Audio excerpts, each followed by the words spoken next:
Hey, Girl Up USA gang, we're Anvita, and this is Lead Her Voice, the podcast where girls and women ignite change and inspire the future. Brought to you by Girl Up USA, we're here for bold ideas and fearless conversations.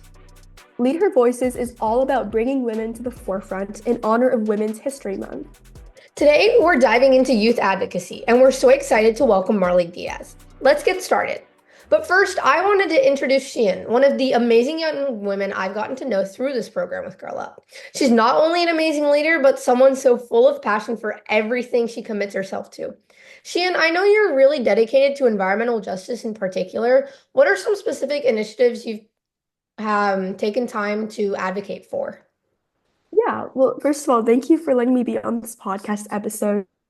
I kind of tell people that I got my journey started in environmental advocacy and being specifically environmental justice when I was kind of in middle school. I saw the big protests that Greta Thunberg was doing across the world, and I was really inspired by that, and I wanted to make a change in my communities as well. So I was born in Korea, but I currently am based in Louisiana. And a big issue for me was like the oil spills in the Gulf region, but also a lot of the industries and chemical issues that we have across the Gulf. So I was really passionate about that. And I kind of grew up knowing that I was really into the environment and I wanted to help out in some capacity. So I kind of got started with movements like Fridays for Future. I was an ambassador for the climate initiative. And then I kind of geared towards helping communities with water quality and air quality as well. And from there, I was able to join other organizations that I'm now currently a part of, like Earth Echo International. And I was able to help advocate for legislature, whether that was like through lobbying efforts or like through workshops and helping my community and educating people on issues that are really important to Louisiana and just what I'm interested in as well. I feel like whenever we think of like advocates, you're always thinking of like people who are on TV and you forget the fact that it's just people involved in your like everyday life. So what like advice would you have to encourage other young people to advocate for whatever they believe in? Yeah, I absolutely agree with what you said. And I just remember growing up, like I was on social media a lot and I would just see these big names and people making these headlines. They were the same age as me and I felt like I was behind all the time. I felt like I wasn't doing enough and making the impact that I wanted. But I reminded myself, and this is a motto that I try to tell myself and other young activists as well. It's the idea of like thinking globally but acting locally because there's so many issues in the world, so many things that you could be fixing. But if you just start local, if you start small, start by with what you know, which is oftentimes our communities, our friends, our family, and just either whether that's like doing a workshop or reading like climate fiction novels when I was younger, just getting kind of your boots on the smaller like ground and just starting with what you know and what you're familiar with, and then kind of moving up the ranks. That was what I found was really, it really fit well with my journey. And it was something that I knew was very close to my heart. And it felt very authentic by the time I ended up, well, now being a senior in high school. Thank you so much. It's amazing to hear about advocacy at like a more local level and seeing how you're able to take your passion and turn it into action. But I'm sure everyone's been waiting to hear from our guest. Shian, have you heard of Marley before? I have actually. And I remember like when I found out that we were going to be interviewing her and having this great discussion, I like went through her page, I went through her Instagram, and I was like, I know I've seen this girl before. And this looks so, so familiar. So I did some digging. I went through her websites, and I remember that when I was younger, I feel like I remember seeing her like whether it was like in some kind of book or like a newspaper article and just seeing people talk about the importance of literature and the importance of not having this long list of banned books, which is really, really a hot topic when I was growing up as well. And it's just kind of crazy now that I've seen her when I was a lot younger because we were kind of the same age. I know she's a young activist as well. And then now I'm just like suddenly seeing her again. I know she's like at Harvard University, she's doing all these great things. And it's just kind of like, it's like reconnecting with an old friend that you haven't seen in a long time. So yeah, I'm super excited to be on this episode today. Yeah, I feel like sometimes you don't expect, when you think activists, you think all these really, really big names that have worked across the globe. And it's just like, especially when you're younger, you're not always super familiar with people who have done smaller things that actually have had such a huge impact. Like my first exposure to Marley's story was in middle school. My English teacher had us pick like a youth advocate and do like a presentation. So my friend and I pulled her name out of a hat and we started to research her campaign. And I really got invested in her background because it was very similar to mine. I've been a huge reader my whole life.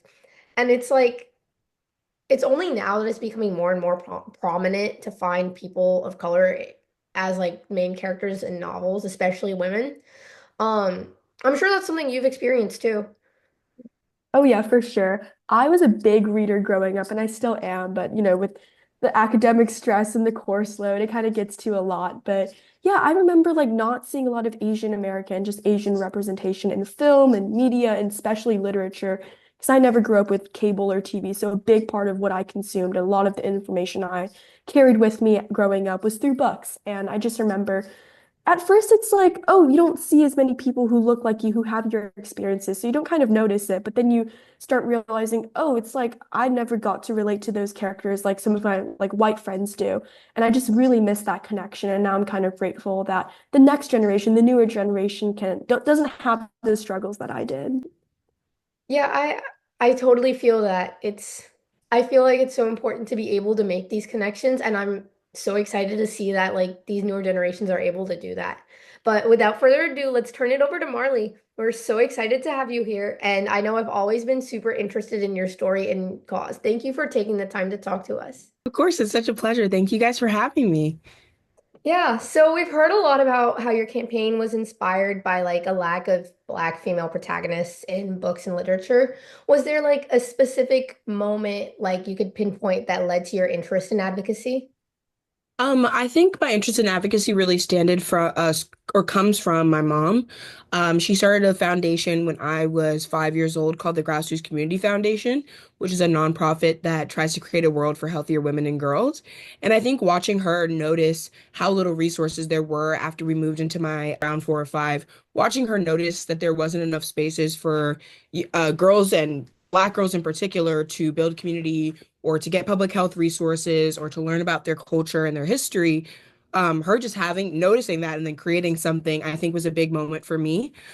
Just to watch and have a model of a person who, isn't coming from, is coming from like an activist background in many ways, but isn't like, hasn't done this their whole life, hasn't, been like, hasn't stuck to one thing. I think one of the biggest influences in my activism has been Jacqueline Woodson. She's an Mm. author who wrote a book called Brown Girl Dreaming, and I read it when I was 10 years old.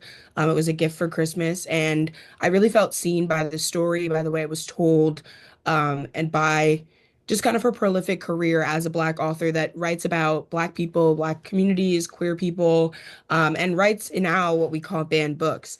I think she's an incredible author, and getting the chance to kind of grow up with her stories in my libraries, both at home and now through my advocacy in schools, I think really shows the importance of representation because a lot of these things aren't political. It's just about the everyday lives of people. And Brown Girl Dreaming is just the story of her life. So the fact that it's banned in a lot of places around our country, I think it just kind of proves the absurdity of it all, is that it's all real life experiences that this woman has had. And I just appreciate her so much as someone that uses truth and uses honesty and memoir to tell her story, and tell the stories of others that are often going unseen in our country. Yeah, I mean, I absolutely relate. I actually read the same book, Brown Girl Dreaming, when I was about 9 or 10. We had like a fourth grade assignment. And I remember because I grew up in a very like majority white community at my school. And I had an African American friend of mine at the time who said she also felt really seen reading that book. And it's really important that we're recognizing that books like that are being banned for reasons that we're still kind of confused about. And it just brings me back to my childhood, like you said. I've also Mhm. read a lot of Jacqueline Woodson's like poetry and it still resonates with me as a teenager today, which is really awesome. Yeah, she's an So, amazing author. yes, I agree for sure. My next question for you is, how did you go from identifying this problem to actually taking action about it? I think the kind of the first step of creating an action plan when it comes to like noticing a injustice or a problem in your community is figuring out where it comes from and if it is something that you're kind of your community specific or is something that's state specific or country specific or world specific. So I started to look at and think about, okay, is this a problem of people not writing books about Black girls, or is this a problem of people not sharing books about Black girls? So then that required doing some research at the time to look at 2015 like publication data and realizing that when it comes to the top 5 major publishing houses, I'm pretty sure at the time it was less than 10% had Black people as the main character. And then if we were to think about it black girls, maybe ideally it's a half split, but in reality, I would assume in my head it was a lot. It felt like a lot less. So thinking about, okay, these books are not getting published by major publishing houses, and then going online and searching up just black girl book. And instead, when you look on the internet, you see a lot more stories than those that are published with major publishing houses. So realizing that it was a two-part problem of people write books about black girls, and then in order to get them in schools, you need to be published by Scholastic or Simon and Schuster or Penguin. But because they're black authors, because a lot of them are coming from marginalized, self-taught, or sometimes not, sometimes it's simply on the basis of being black, backgrounds are being discriminated against, are not having access to getting these stories into publishing houses, are not getting meetings, opportunities to do so. So they aren't ending up in book fairs and curriculums. So then had to learn about the American Library Association and how do books get into curriculum. So it's really about walking through the problem itself. And then I kind of learned from over the course of like 3 months of just thinking about this issue before I did anything, that it was something that was nationwide at minimum, if not worldwide, where it was an issue of books being written, not getting into schools. And then kind of having no infrastructure for self-taught or independent authors to have their stories shared publicly or be brought into educational spaces. And then from that, I said, okay, could do this in America or could do this for my school, but I want to do something that is bigger than that, and I want to do something that uh, kind of fixes it. Like I said, I thought it could be a worldwide problem. So then my mom suggested maybe I could do something in Jamaica, which is where she's from. So I decided to collect and donate 1,000 books with black girls as the main character to a school in Retreat St. Mary, Jamaica, that my mom attended. So instead of fixing the problem in my own community in West Orange, I felt that, we're still like overall privileged, generally affluent community. My work gets centered on the things I do in the US. But in reality, even in majority Black or majority Asian countries, white narratives and white stories reign supreme. And I think it's something that needs to be thought about as, I think it's something that needs to be talked about and thought about as really dangerous, especially in communities that, see people that look like them. And then when they think of the idea of beautiful or strong or smart, their literature does not reflect their own community members as capable or beautiful or strong or smart. And trying to fix that problem rather than just giving like, people who already have parents, I can take them to a bookstore, take them to a library, do all those things. So really starting from the bottom up and helping people that are the least, or like the most underserved, to make the biggest impact. Yeah, I mean, I definitely resonate that. Again, for context, I'm based in Louisiana currently, but I used to live in Illinois where we had really awesome public school systems. We had libraries that were funded. We had communities that were enriched by literature. But then down here, we have libraries that are constantly at the risk of being defunct or defunded. And so it's this kind of narrative that I'm also struggling with kind of understanding and grappling with in my own way. But I'm also curious, have you ever faced some kind of resistance or skepticism or just other challenges because of your age? And if so, how did you handle those kinds of challenges? Yeah, absolutely. I think now that I'm 20, I can reflect and see that like I definitely I've had interactions with like older men that have been very creepy, which I think is now something that it's a part of being a young girl that I don't think is talked about enough, is that when you're smart and well spoken and are in the public eye, I think can become kind of like a wind-up doll. Like people are very excited to see the spectacle of a smart black child, but in reality, I know that there are thousands, if not hundreds of thousands of kids that are just like me and with like the same resources and opportunities could make the same, if not greater levels of change. So I think the biggest like piece of resistance was just feeling like I was meant to be either like a credit to my race or that I was meant to represent all black girls, or that if I did represent all black girls, that it kind of made everyone else in my community seem like they were less articulate or less smart or less capable, like making me an exception instead of the idea that I want to promote, which is that all youth of all races and backgrounds are capable of and deserve the opportunity to make positive change. They want to, they would love they need resources, they need money, they need mentorship, they need time and support and education.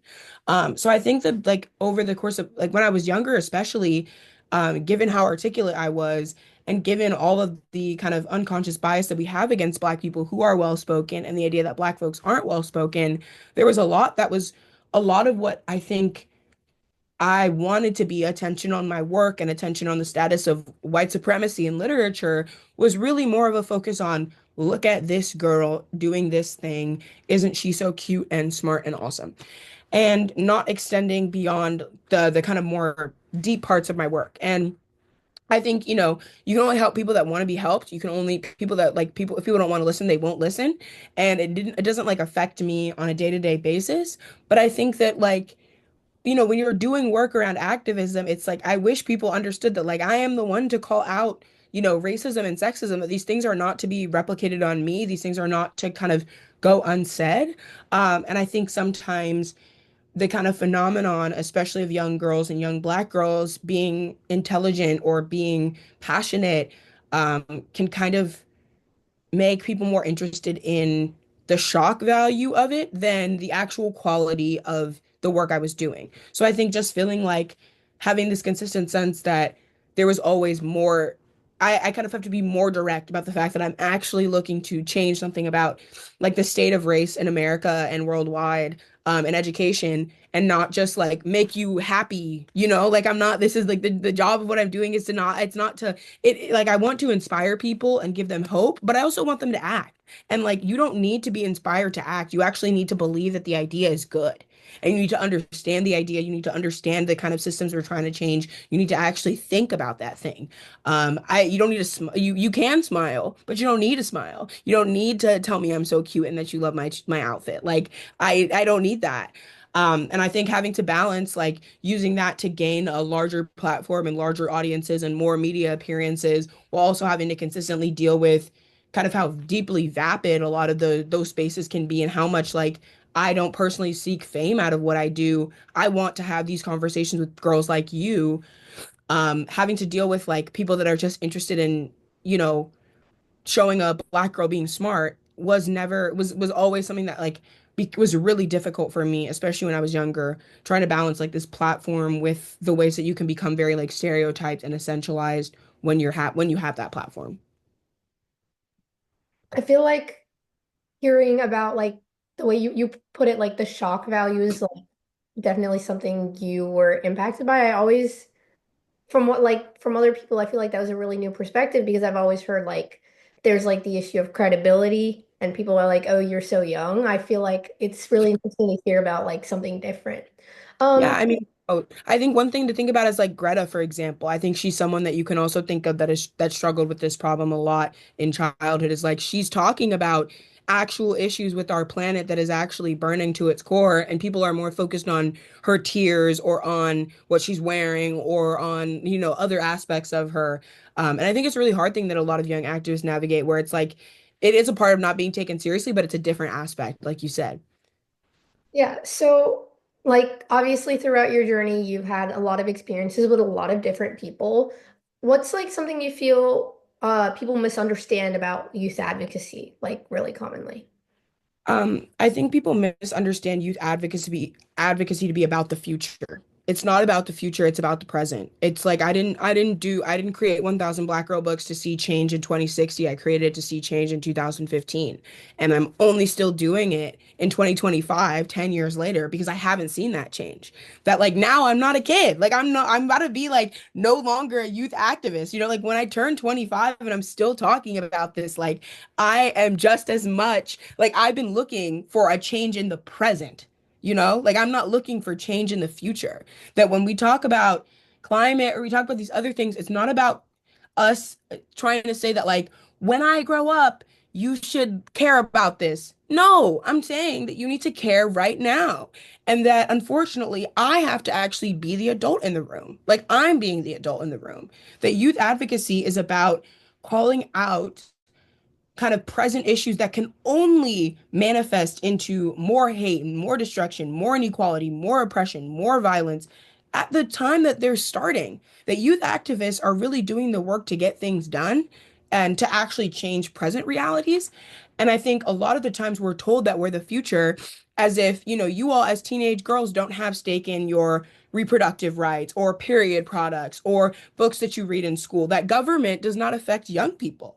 Like, we spend more time, especially if you go to a public school, we have more interactions with the standards of our US and state governments than adults do in their daily lives. We are the people that are actually victims to the healthcare system. If you are diagnosed with childhood cancer or a chronic disease at a young age, or if you have endometriosis or issues with your period, like these are all things that start young. They don't magically, the issue of racism and sexism does not magically appear when you are 30 years old. These are things that when we think about the kind of activists that we always talk about, like Gloria Steinem or talk about Billie Jean King or whomever, Angela Davis, these are all people that talk about what was happening when they were 15, 16, 17, 18 in their communities and how they were trying to make those changes in that present moment, but they were always told they were the future. They're the future.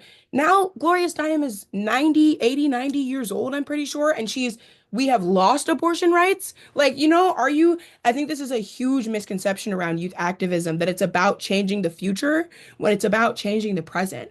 And I think it's something that in our messaging as youth activists, we have to reject when someone says you're the future. No, I'm the present. Like I'm with you. Like we're in this together. And I really think it's something that we as Gen Z in particular, some of us being older, like Gen Z is getting older, we need to make clear that like we are going to be your lawyers and your doctors and your bank tellers and your police officers. And like that happened, maybe it happened in a split second for you, but like I'm 20 now. And I'm like, I don't, when I go to a little children's classroom, they're like, who is this big girl? And we need to recognize that those kids are more of the present than I am. And that they deserve more of the space and the airtime because I don't know what's happening in public schools right now. I don't go to public school. Like, it's really important to recognize that we are the present and to give kids their kind of flowers when they're speaking truth to power. I really, really like love that focus on the now. Like sometimes, yeah, like we're here, we're in the room with you is something like I totally agree. It's definitely something that's overlooked. And obviously, like when you were growing up, when you were younger, you were working with adults. Like what's like a difference you saw between how you approach things versus like adults? And like do you feel like you had any like specific difference in your perspective advocating as a teen? I think one of the biggest perspectives is just not having this sense of scarcity that like I don't believe that, there's only oh so many people in the world that can be smart or oh so many people in the world can be creative or that like the sense that we need to find the best person to do this thing or the best person to do that thing. Everybody has the I think everybody has the capacity to learn how to do like to either learn to get to this really great place or that there's enough greatness to go around for everybody. That like we can have five people who are amazing painters and we don't have to make them like compete to the death to prove who's the best one. That instead we should actually look for what we need and not kind of make people feel this sense of superiority or inferiority because of it. I think a lot of like older generations and I mean just generally particularly in like American kind of ideals, it's just that like there's not America sells the idea that there's not enough money to go around in the world, that everybody can't be rich. And that's literally just not true. Like it's not true. We have people that have like 200 billion, 400 billion dollars. Like we could all you like if you spread out all those billions, everybody could have like a good 100,000 in the entire world. Like it actually mathematically doesn't work like that. And I think it's the same way with happiness or with creativity or with athleticism or intelligence, anything. Like really just always trying to push back on adults to say that like when we bring in a group of students, like we don't need to bring in just the straight A students, or we don't need to bring in like just the best of the best. Like there's this sense that people have to kind of be tiered into what they're good at and what they're bad at. And when it comes to collaboration, I think it makes a lot of older generations unable to see the greatness in other people because they're so stuck on comparing them against the other people in the room. And they only are kind of deciding that people are good based on if someone else is bad or like if someone else is pretty because this person is not pretty or someone like it's just like things always have to exist in this like binary or in this really tight and like tight scarcity mindset. And I think that's something that over the course of like all my projects I'm really trying to extend and say like what if like everybody can be great at things like we can like it does work like that and making sure especially with students and with education that this issue of reading is not just something that we celebrate like literacy crisis in particular, like when I go to schools, I don't just want to meet like the honor students. Like it's about making sure that people who are not already interested in this in reading and literature, like have or get access to it. Like people always decide that kids are iPad babies or that they don't want to learn. And it's like that can change, like things can change, like it's not, we don't have to assign people as capable or incapable. And that's like a big generational difference I've noticed. I love like this focus on competition. Like I see it like even outside of specifically looking at like everyone can be great like as we're growing up. My mom teaches pre-K kids and she will always come home and tell me like they don't care. It's not about who's gonna be better. It's Mhm. like it's about, oh, this person made me laugh.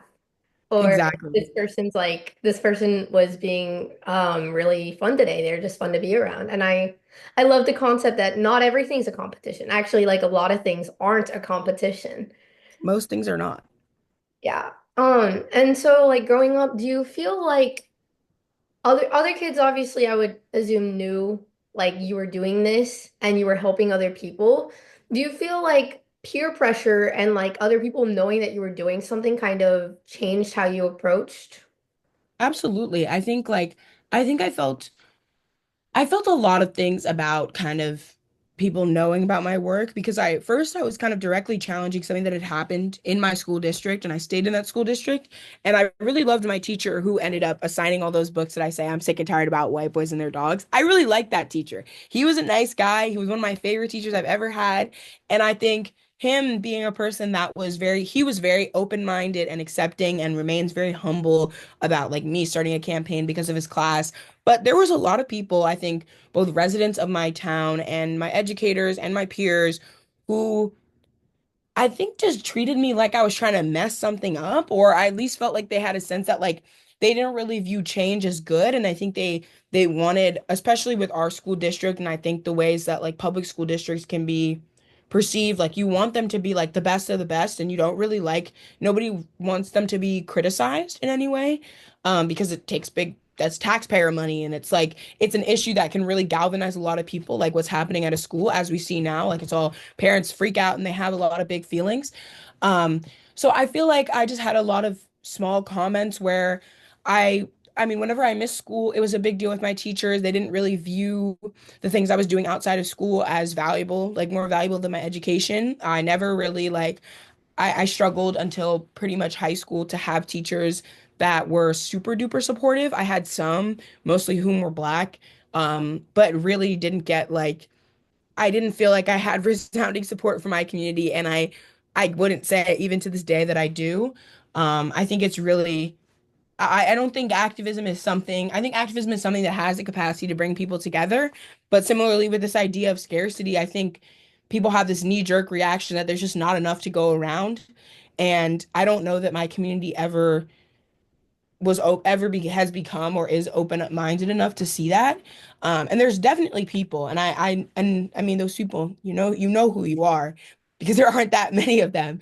Um, and my friends, obviously the best, love them so much. But I think like West Orange and doing the work that I did 100%, like you said, brought a lot of attention to myself. And when you asked about peer pressure, like I definitely think I felt very vulnerable to try to make sure that people didn't just see me how they saw me on social media. And I don't think that made me more authentic, actually. I think it made me more self-conscious. And I'm not sure that like whenever I came back from those big things, it was always really hard to like explain why I was doing what I was doing and just make it clear that like, it's bigger than West Orange. And I think a lot of people in my town didn't want it to be bigger than West Orange. They felt like that original attack of like, oh, this girl wants to shake things up, and they never let it go. So I mean, it was from fifth grade till 12th grade. So it was a long time of that feeling. And I don't miss it for sure. Kind of in a similar vein with your initiative, the Thousand Black Girl Books. I kind of feel like growing up for me, I immigrated from South Korea, so I never really saw that representation for me, whether that was AAPI literature, seeing Asian American characters who were protagonists, seeing female South Korean characters, or just Asian girls in general taking that narrative and being the center voice of a story. So I'm just curious, in general sense, why do you think representation in books and media is so important for young people? Yeah, I think representation is important because it affirms your humanity. And I think, unfortunately, a lot of people really don't feel human walking around in America today. And I think that in many ways, America was designed to do that. We have a history of, human trafficking Black people for 400 years for free labor, interning Japanese people at when they're not as citizens, when their government, unrelated government, is doing something different. We support global wars and fund genocides. Like we don't value and protect humanity. And essentially in America, as designed in the Constitution, property owning white men are human. And if you lack that, if you don't have that, you can kind of, you don't deserve anything. And I don't think it's an extreme thing to say that that was what was created in 1776. And I don't think it's extreme to say that in 2025, America is kind of turning back on the circle and going closer towards that reality. So representation allows us to remember our history, remember where we come from, and realize that like, it's not to say that the mistakes and the violence of people's ancestors and their descendants that they deserve to walk around feeling ashamed for it and feeling harmed or attacked for it, but recognizing that we as the people that were on the other side of that experienced real life economic, sexual, social, and psychological repercussions at the expense of you.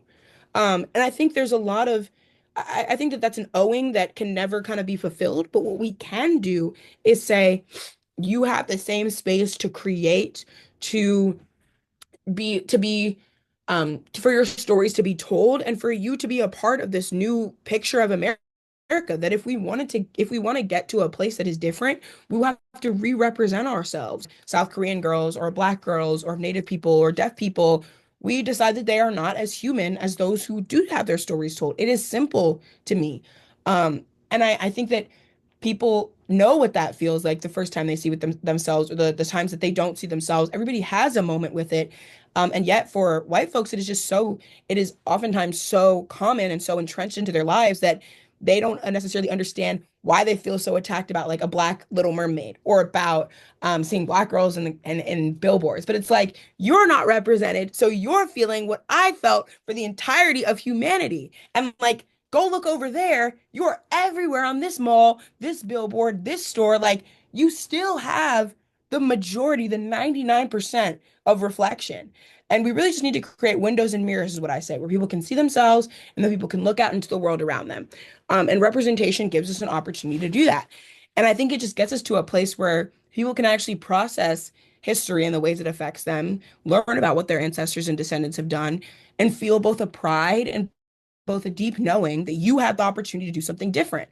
And that is because of both their sacrifice and their violence. So do something different. Like everything really resonates, especially like growing up in a community where yeah, there's definitely a majority of white people here.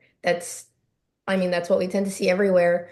And like just having a connection, there's so like just thinking about like the Disney movies we've all grown up with. There's so few princesses who weren't white. And it's like, hey, I want to be a princess too, but I don't see myself there. Like everything you've said really hits home.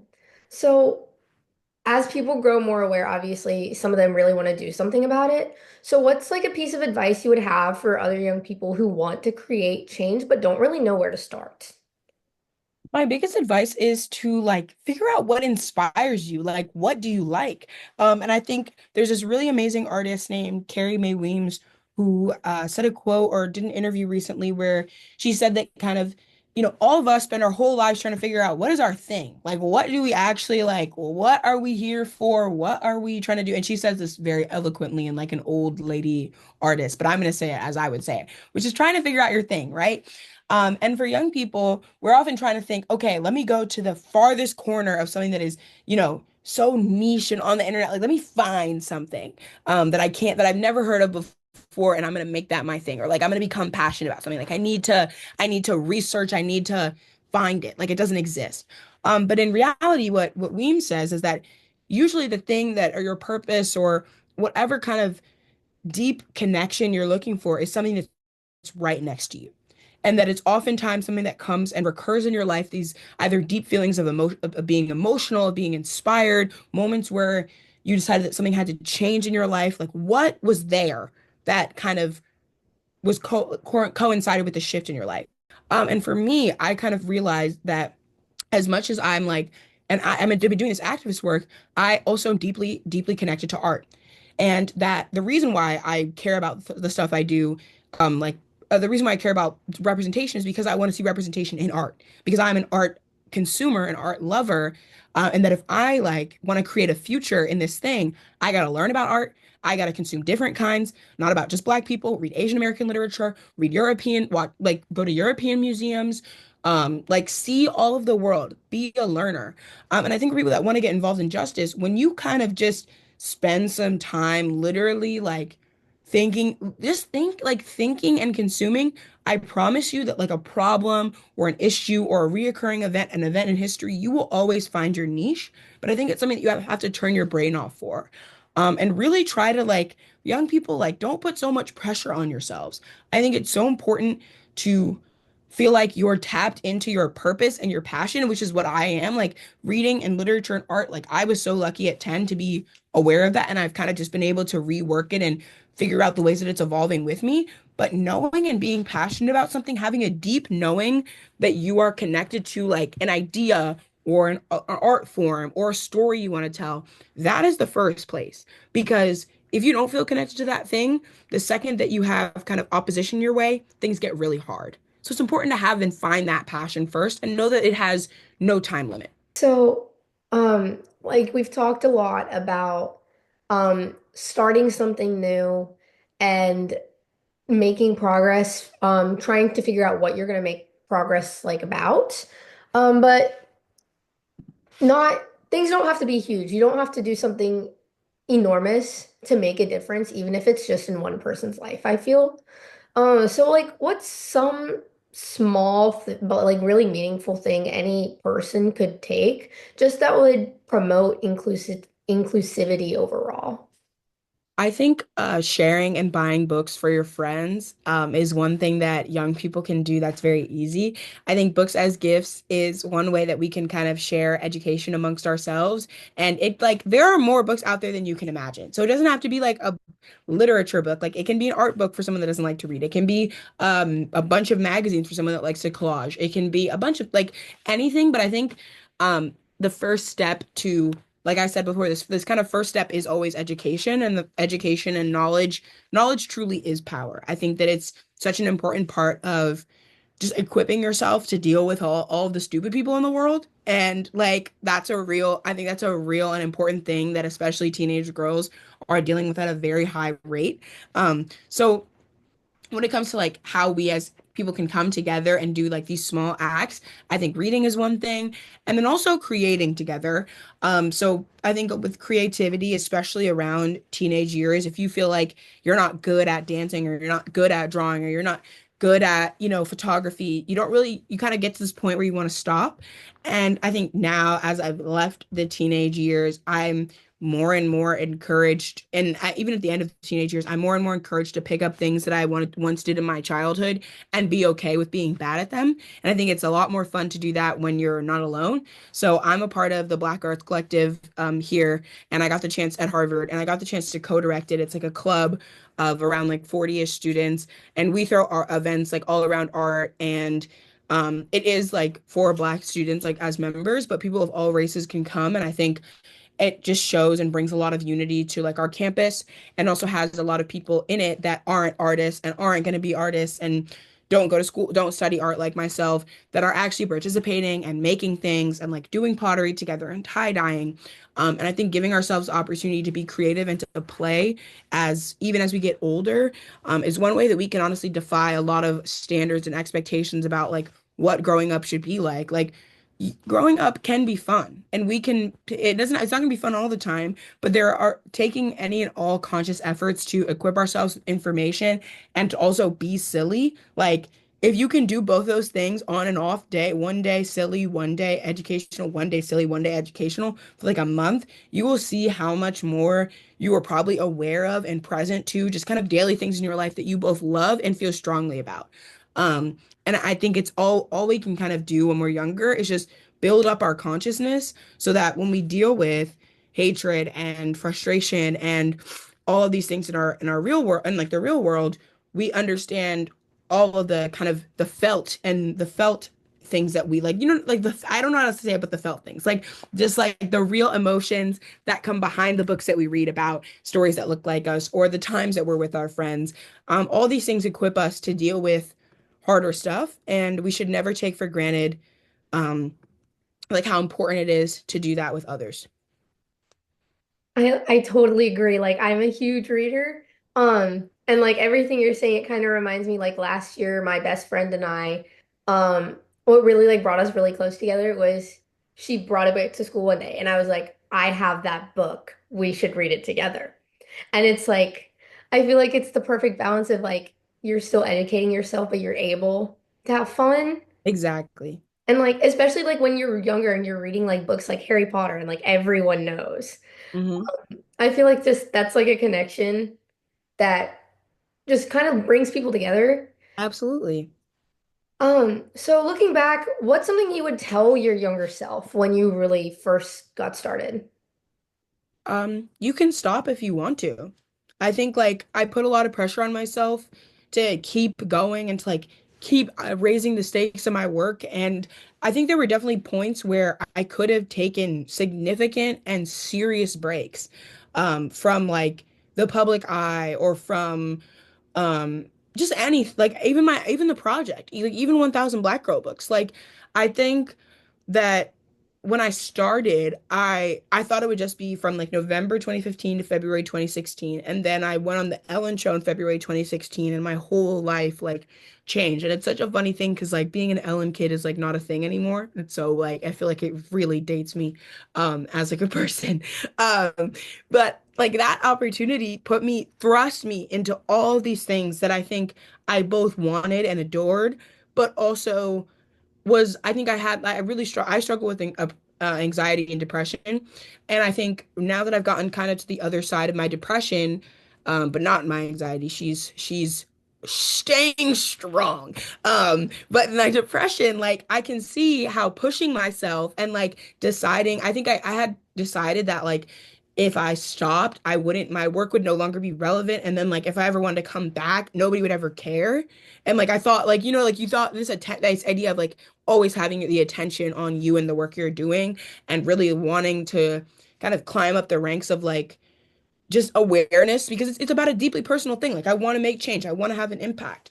But now like I think of now like at this stage of my career, I feel like the biggest impact I can have is like these conversations, not like being at like some big beauty event where like I get, 15 minutes to talk about the work I do in front of like maybe it's in front of 10,000 people, but it's like half of them are on their phone. A lot of them don't like they're not going to do the call to action. It doesn't directly inspire them. Like I think it's really hard to navigate like wanting bigger audiences and wanting bigger things for yourself while also having to think about what serves you and what you actually need. So there was a big time within social justice, both before George Floyd and after George Floyd, where blackness and black women were being propped up and given opportunities that were not authentic. And we're not actually, and I think women of color across the board, like this idea of being a girl boss, like this old girl, like girl boss stuff, and like, Black Lives Matter stuff, like that into Black Lives Matter stuff in 2020 and 2021, and then kind of girl boss stuff in 2017, 2018, 2019. What did those things do for the status of women or the status of like black people? And I'm not talking about the actual campaigns, but I'm talking about those big media spotlights, those big like, the Instagram ads, like the big commercials. These things are not the kinds of representation that I at least always I think we always need to focus on. That like there are so many other ways to show up and show out, like going to schools, actually being in community with young people, um all the little things that I really enjoyed, I think kind of got swept up in the sense that, you know, that you want more people to hear about what you're doing. And I think it's a really hard thing to balance. So like people ask me, like you said, this last question of like how to act, like how to get going. And my advice is always like, slow down, like slow down, like being goal oriented about activism is not going to make you happy, and it is not going to like you would then only feel like the problem can't ever like you won't be able to see your own progress. So I think there was this period where a lot of bigger companies and corporations were realizing that if they attached themselves to people who talked about social issues, it would make it seem like they cared about the social issues. But in reality, the way things that actually change is locally, in states, in at school board meetings, in like educational centers, in art spaces. Like that is really where the work I do and like the magic of it can come to life. And I think my advice to my younger self is to like just choose those more. And it's not that I think it wasn't that my eye was on the wrong thing or like anything was wrong or like I got lost in it, but more of just the sense of like always lean into the things that make you happy. Like I wasn't happy getting up on stages to talk about like that are, women's conferences or women's issues when I'm the only Black girl on the entire program for the day. And there's like no other women of color. Like that is not representative of the institution or organization that I want to give my time and energy to. I'd rather go to an entirely Black school in a low income neighborhood in New Jersey, in Philadelphia, in New York, and talk to those kids about what I do, hear about the problems that they're facing, and help them create solutions. So, like, the advice is you can stop if you want to, or also you can pivot. That, like, I think there was a sense that you kind of get stuck in, like, I want success and not in like I had to kind of my theory of change became like fame and platform and like views and engagement. And I think my theory of change now is about like actual lives of people. And we can see in with this like book banning crisis, I think now as I'm older, I try not to be, critical of myself, but I do feel like this is like it's like we could have seen it coming. And I wish I had been kind of doing more to tell people to pay attention to their school boards. Like I've been talking about it a little bit. And I think if I kind of pivoted and put my eyes on schools, which is where I actually wanted to be, like not at like big fancy events wearing nice clothes, like if I pivoted to the schools, maybe it could have had a different outcome. It's not that big of a deal because I'm still fighting and I pivoted later. But just having this, remembering that like it is your life, it is your purpose, it is your calling. Like I don't have to get up there and be a girl boss.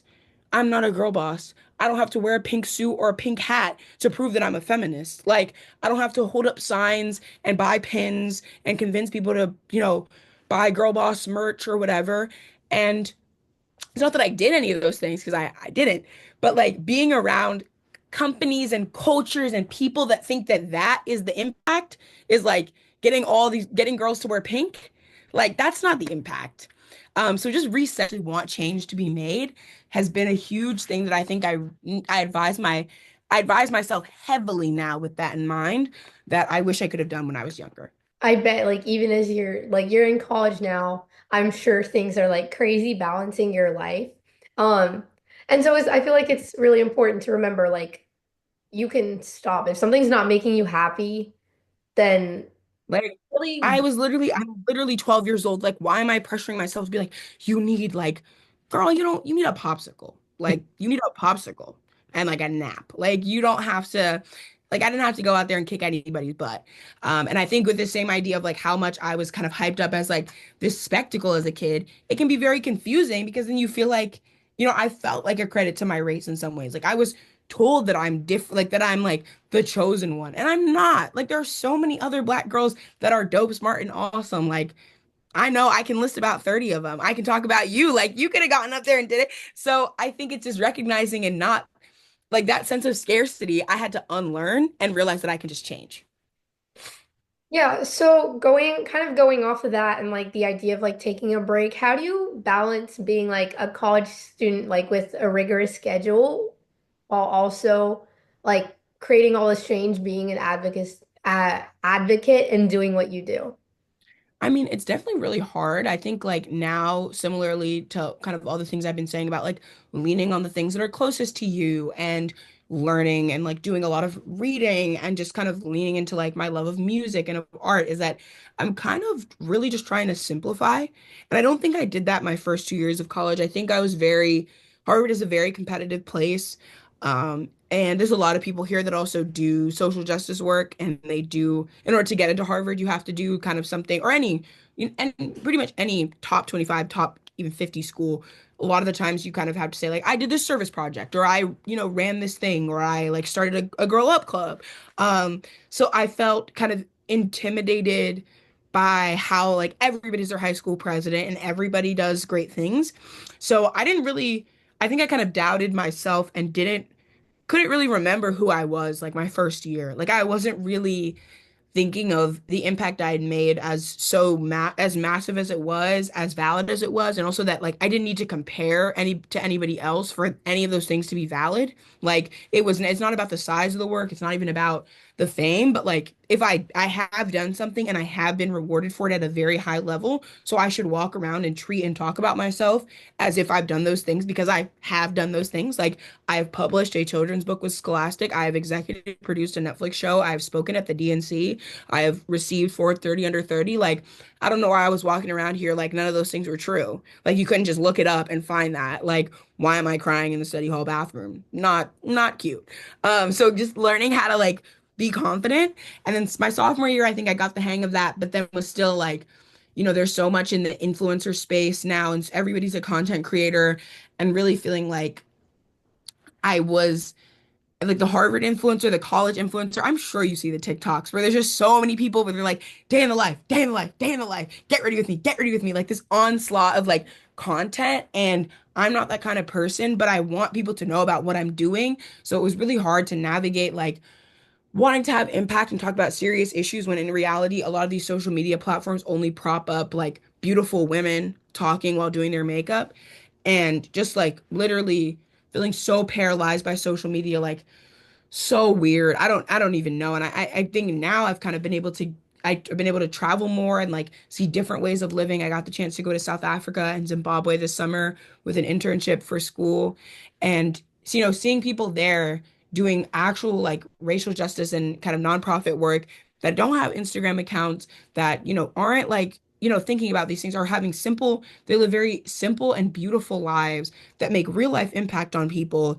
It's allowed me now in my junior year to kind of recognize that like I don't really care about online platforms and like fame. Like I want my work to have impact, and I think you need to have a big platform to have impact, but I don't think like with the way that tech is going, like I'm not sold on these platforms being like the nicest, and like these are not liberal place, like this Instagram is not a liberal place. It's not a place that's like spreading, information about what's going on in our world. Like things have really changed online and things have gotten a lot more harmful. So I think learning how to tap out of that and like not feel like I have to comment on everything, not don't make like don't, you know, contribute to noise you don't want to contribute to, like really understanding that I have choice has been a big thing. And then time management wise, you just figure it out. I love to sleep, so I really try to make sure that I sleep because I can't function if I don't sleep and I oversleep. Like I'm not gonna not get like the amount of sleep I need. Like I would just miss things. So having to both also work on like my health and my fitness as kind of that last stage this year has been a big thing for me. Of realizing that I just wasn't like healthy enough. I wasn't feeding myself enough. I wasn't drinking enough water. I wasn't, moving my body enough to just like be happy. So going back to the basics and really like just working my way back to the most simple goals that can allow me to be the best version of myself, which is where I was at when I was, 10 years old and came up with this idea. Like I just need to get myself to a place where I'm in the best headspace to do the best work I can. And like if opportunities are big, but they don't align with that, it's okay. Hopefully, I have to believe that they'll come back to me in a different way, or that, I am capable of doing something else that's great. Like that's so powerful. Like I love the way you've always come back to being happy because at the end of the day, that's the most important thing we want to get out of our lives. Like you want to be able to look back at something and be like, "Oh my God, I loved that I did this. This is something I cherish." Um, so I have like a couple of fun questions, mostly out of curiosity. So what was like the first or like most memorable book you received in the earlier days of your campaign? Like when you were collecting, what stood out to you? One that stood out to me was, this is such a good question. President of the first grade, president of the sixth grade, president of the seventh grade. I was like, I had never heard of this story. I think it's by Sherry Winston. And seeing, like, literally seeing and getting donated like hundreds of books about Black girls that I had never heard of. And like that one, I don't even can't even explain to you how many presidents of the fifth grade I've collected. Like I think literally 1,000 alone could be the Sherry Winston story. But seeing the ways that like stories are connecting people across the country, like you open a package from Oklahoma, it's President of the Fifth Grade by Sherry Winston. You open a package from Japan, it's President of the Fifth Grade by Sherry Winston. You open a package from New Jersey, it's President of the Fifth Grade by Sherry Winston. So like I just remember that story being like the one where every time I saw it, I was like, we're going, we're going. Like this is getting big. And getting the chance to like have her support me online and just like seeing all these big community of authors. I think Sherry Winston is such a like she's such a prolific writer.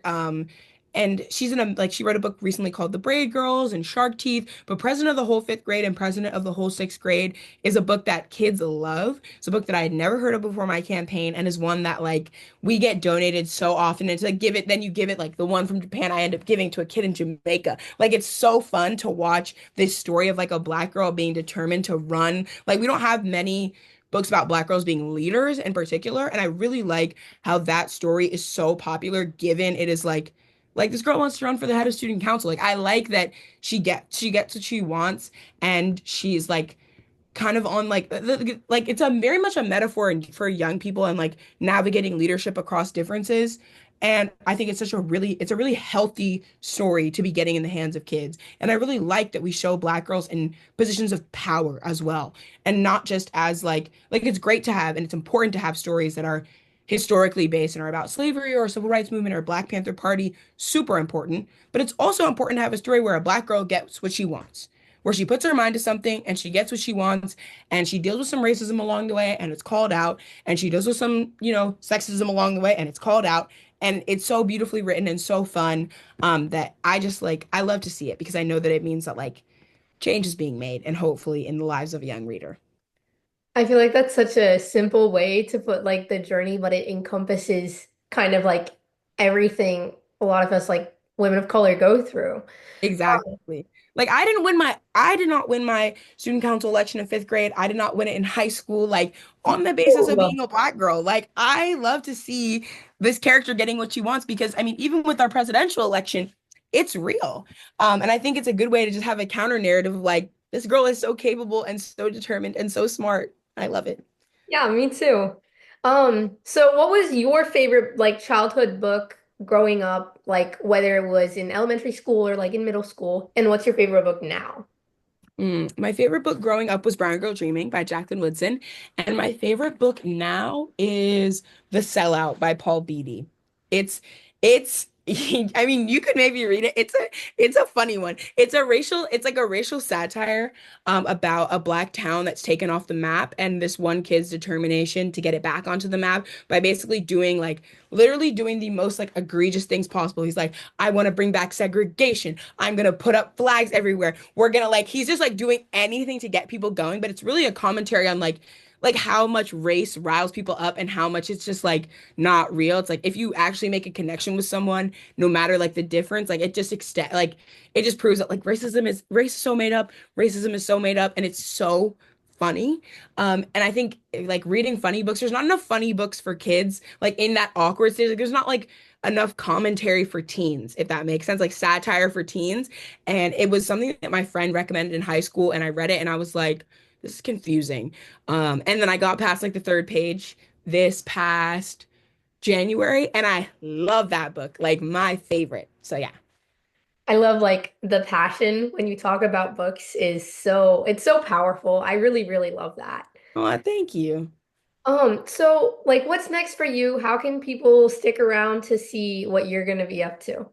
So, one way you can stick around is by subscribing to my Substack. I recently launched a blog called Third Space, which is kind of like along the lines of when I was trying to figure out what's next to me is like, I love writing. I am a writer. I should just write every week. So, every Monday and Thursday, I write. If you go to marleyedias.substack.com, you can find my posts. So, I have some poems, some creative nonfiction essays, and then most recently, I wrote about Ariana Grande's skin tone.